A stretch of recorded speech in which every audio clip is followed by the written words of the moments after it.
Praise lord. హల్లెలూయా. యేసుక్రీస్తు నామములో మీ అందరికీ శుభాభివందనాలు. బాగున్నారా?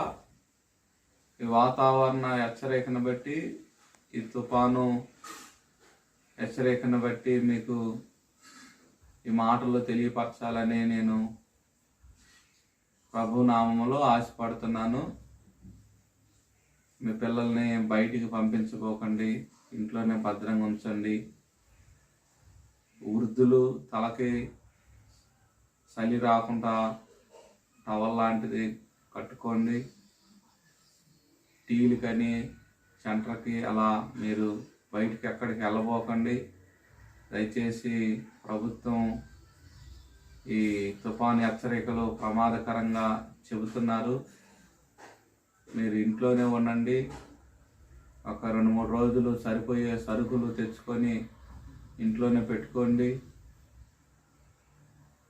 మీ ఇంటి పక్కన వాళ్ళు, చుట్టుపక్కల వాళ్ళ నివాసానికి కొద్దిగా ఇబ్బందిగా ఉన్నప్పుడు మీరు వారిని కొద్దిగా ప్రేమతో శారదీయండి, ఆదరించండి. మన యేసయ్య తండ్రి సన్నిధి మందిరం మీ అందరి కొరకు సిద్ధంగా ఉంది. మీ ఇళ్లలో ఈ తుఫానికి నివాసానికి ఇబ్బందిగా ఉంటే మన యేసయ్య తండ్రి సన్నిధి మందిరంలోకి మిమ్మల్ని అందరినీ నేను ఆహ్వానిస్తున్నాను. రండి, మీకు అక్కడ ఉండటానికి అన్ని వసతులు ఉన్నాయి.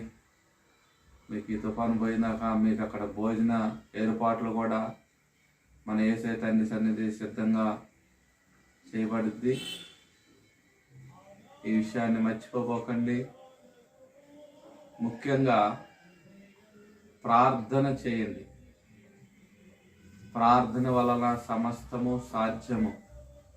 ఈ తుఫాన్ని ఆపగలిగిన వాడు మన యేసయ్య. దేవునికి మాత్రమే సాధ్యము.